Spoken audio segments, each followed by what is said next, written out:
ልጅቷን ሽጣ እያሳፈረች ያለችው namni miskiina boochisu namni miskiina gaddisiisu silaas eessaga mucaawwan tun qabamte jedhan ammallee warra hiyyeessa boochisu nama miskiina irratti waan hin taane hojjetu waaqayyoon isaan haa qabu abbo intalli dallaalan tun isheen uffata gurraacha uffatte tun ganaa viidiyoo kana argeen ture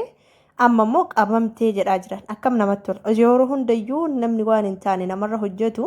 miskiina akkanatti waan hin taane irratti hojjisiisu birrii isaatiif jecha qarshii isaatiif jecha dhala namaa gurguratu osoo akkanatti yeroo hundayyuu salphatee qabame attam namatti tola sila yoo yaashama akkam jirtu nagaa fayyaa keessanii nagaa sanirraa fanne kallattii hunda facaatanii jirtanii sanyii dhala namaa kan taate hundi keessa fayyaa nagaa keessanii jecha viidiyoo kana ganama argeen ture miidiyaa irratti baay'ee faffaca'aa ture intalli uffata gurraacha uffattee kuni dallaaladha mucoo ishee waa garaa qabdu kana intalli kun ijoollee keenya gurgurtee arabatti gurgurtee arabarraa ulfooftee ulfa ji'a torbaa waliin dhoksitee gara biyyaa galchuuf ishee jettu ergasii intalli takka viidiyoo waraabdee gadhiistee kinoo isheen gurgurtee akka isheen arabarraa ulfooftee hadiraa keessan qabaa to'annoo jalaa seera oolchaatte to'annoo seeraa jala oolchaatte viidiyoo waraabdee akkasitti amma qabamte charan guys yeroo hundaa namni waan akkasii hojjetu namni hiyyeessa miidhu namni rakkataa miidhu namni rakkatee biyyaabaa hin jijjiiramne hin hojjanna jedhee biyyaabaa hojiidha jedhanii galchanii arabatti gurgurattee arabarraa isheen ulfoofnaan ulfooliin gara biyyaa gaggeessuuf eerpoortiitti ishee akkasitti gaggeessu hedduu akkasi viidiyoo waraabanii gadhiisanii qabamtee jechaadhaan isinaa qabu obboorri akkas gootan warri dhala namaa qarshiif jecha gurgurattan dhugaa hiyyeessa tana miskiina tana of jijjiirattee isheen biyyaa baate isin immoo arabatti gurgurattanii arabni akkasii taphatu taasistan ishee uffata gurraacha uffatte kanaadha isheen dallaalittiin gurguratte jechuudha sanummaa akka waan nama waan hojjanneetitti ofirraa dhaadatti inni amma qabamtee to'annoo seeraa jala oolchechaa jiran maal jedhan jaran namni maaf akkas garaa jabaate kallattii baay'eedhaan ijoollee akkasitti hojiidha jedhanii bakka hin taane galchanii akkasitti bakka hin taane galchanii ijoolleen keenya kallattii baay'eedhaan haala kanaan miidhamaa jiran kana qofatu viidiyoo miidiyaa irra ba'e malee ijoollee meeqa waa rakkoo meeqa irra gahaa jiran bineensa akkanaa meeqatu biyya arabaa keessa baay'atee jira gaa'esochi mee lapheemoo maaltu isaaniif yaadee akkasitti miskiina tan irratti waan akkasii hojjetan akkamitti yaadan haygara rabeenya namaa haygara jabeenya namaa namni kun sammuudha waaqdhabeeti jedhan kun kan miidiyaa irra oolu si akkasitti nama nyaatu mul'ana garuu maal ijoollee keenya osoo isaaniif danda'ame gara akkasii kana godhaniituma isaan qarshii argachuu barbaadani dhugaa akkatti keessi kiyyana gubate amma immoo qabamteennaan akkatti dasna jedhe maal jara namummanni maal teessina maaluma ta'an innaante maal taata sileesin namumarraa uumamtanii maal argattan amma arabni taphatee ati birrii san argattee birrii suyyoo tana dhumatte sammuu mucaa kanaawo kaayyoon isheen bittinnoofne kaayyoon ishee jalaan cabne kaayyoon ishee jalaan banne dirqama isheetiin fedha ishee malee daa'ima kana garaatti baatte kun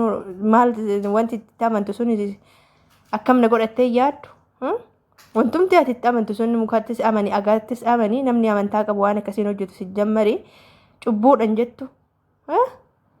arabatti gurgurattee birrii qixxim gootee irraa nyaattee amma immoo intalattii gara biyyaa gaggeessuuf baguma qabamte hunda caala dhugaa ummata keenya galatoomaa zoo argee akkamitti galatoomaa siniin jedha qabamtichaa jiru gaa'isoochiyyee sanas ta'ee kana kallattii baay'eedhaan ijoollee keenya haala kanaan bakka garagaraatiin kallattii garagaraatiin dallaalan ijoollee akkanatti rakkoon irraa hin gaa jiru meeqatu jira amma tanaawwatan hojiima jedhanii hojii seensisanii meeqatu akkasii jira yookaan iyyuu kanan argeechuudha hojiidhaan jedhanii seensisanii gaafa achi gaanii waan biraati koota siinufiidhaa jedhanii bilbila irraan kaasan bilbila irra cufan yookiin bilook isaan godhan callisiitti dalagadhu hojiin kun hojii ani barbaadu miti jalqaba yeroo galchanii hojii aadaadhaan galcha hojii mana madaami san boodatti mana keessa dhiira tokko qofatu jira innaa yoo dhiira tokko qofa jira ani barbaadu isa qofa jira ani kootitti na fuudhee akkasii jedhan hin diddi abadam jalqirraan qaaftu yookiin namni sun immoo taaksii ittiin qabatee gara hojii deebi'u baasii ittiin qabatee gara mana ijaaza isaatti deebi'u meeqatti dhabe yani yeroo waggaa kana faasigaan duratti mucaa'oon takka online irraan mucaa tokko dubbiste hojii naa barbaadi jettee achuma hojii argee fi hojiin inni argeef illee qarshiin isaa bareeda hergesii mana keessaa namicha abbaa manaa qofatu jira mucaa isaa tokkotu jira mucaan immoo hojii oolaa inni illee galgala qofa dhufa ati mana bareechuu qofaadha jedheen mucaa'oon hojii qulqullinaa qofa dalagdi innaa bakka hojiin bareedduudha anillee taa'urrette mucaa'oon immoo furdoo takkaadha akkasii hojii akkasii kana hojii baay'een jaallattu innaa amma dhaqxee ilaala jettee dhaqxe yeroo dhaqxu galgala dhaqxee ganama baqattee dhuftee yeroo dhaqxu yeroo madaqeen akkas na laale ati gabaabduudha furdoodha akkasii maalidha naan jedhee mana riiba isaallee natti mul'ise haalli isaa natti hin tolleedha inni barbaadu namichi dallaalan isheen isin dubbistellee xiqqoo akka waan beekaniiti onlaayiniidhaanii guruuppiidhaan jechuudha innaa yeroo waliin haasoftu numaayyuu shakkitee akkami namichi kun akkas jedha ka hojiin mana keessa hin jirre birrii akkanaa akkamiin naa kafala birrii akkamitti namichi kun qarshii akkanaa naa kafala jechuu eegalte dhugaa ammas carraa kee ta'uun oolu deemati nama gaarii waan taateef inumaayyuu immoo hojiillee hiiktee waan turteef ta'uun oolu jenniiti muti kokkofalanii ijoolleen deemte bakka achi geesse haalli isaa naaf hin tolle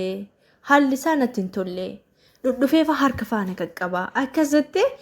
ganama bultee halkan bariisaa kaatee taaksii qabattee dhufte dhugaa osoo taaksii beekuu baatte osoo nama biyya keessa ture ta'uu baatte osoo immoo haala afaanii beekuu baatte deebisitti dubbisuu baatte halkan saniin iyyuu waa baay'een uumamuu danda'a jette dhugaa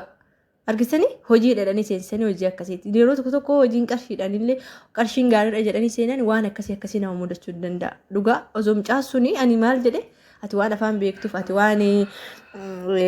intini taaksii beektuuf nama waammachuu dandeessu waan qarshii ittiin taaksii kafalattu waan qabduufi malee argitanii akkasitti dallaalan nama gurgurate jechuudha.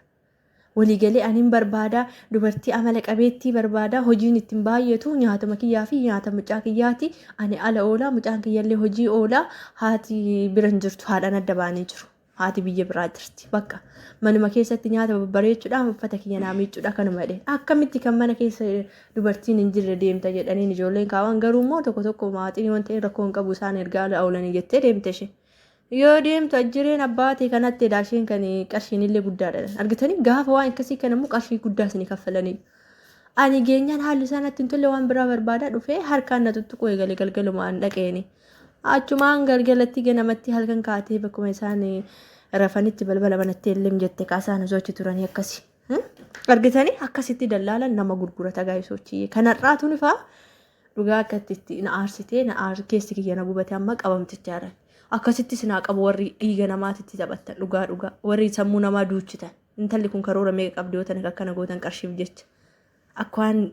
umrii miliyoona biyya lafaa kanarra jiraachanitti kana fakkaata. ይሄው ጋይስ እኛ እዛ ኤርፖርት ነን ያለነው ልጅቷን ሽጣ እያሳፈረች ያለችው እቺ ሴትዮ ነች። እቺ ልጅ ኢትዮጵያ ገብታ የሆነ ነገር ብታደርግ እቺ ነች ጋይስ አንቺ ራስሽ አቺ ሲቃስን ጋይስ ይሄው እቺ ነች ልጅቷ ጋይስ ልጅቷን ሽጣ እንድታረግዝ ያደረገችው እቺ ራሷ